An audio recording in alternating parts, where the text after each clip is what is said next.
In today's video, I'm going to teach you how to change your partner code on Exness via support.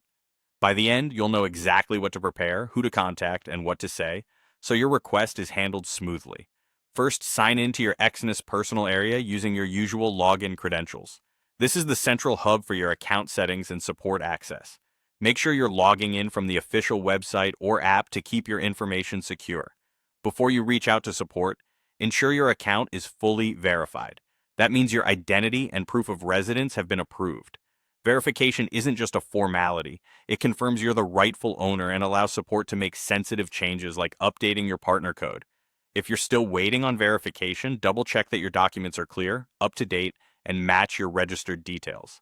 Next, contact Exness support. You can use the 24/7 live chat from within your personal area or send a message via the official support email listed on the Exness website. Live chat is usually the fastest way to get the process started, but either method works. Keep your account handy and be ready to confirm basic security details if asked. When you connect with support, clearly state your request.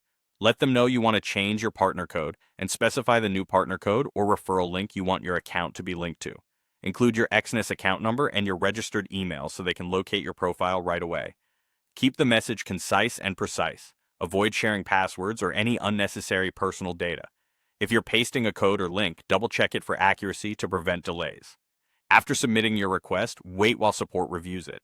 They process these changes based on specific criteria, which can include having no trading activity on the account.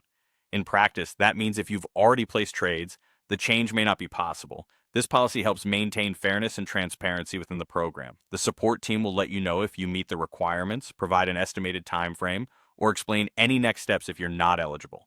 Response times can vary, but staying available to answer follow-up questions will help move things along.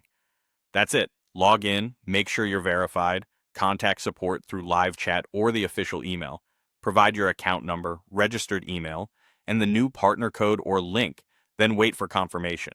Follow these steps carefully and your partner code change should be handled as quickly as possible.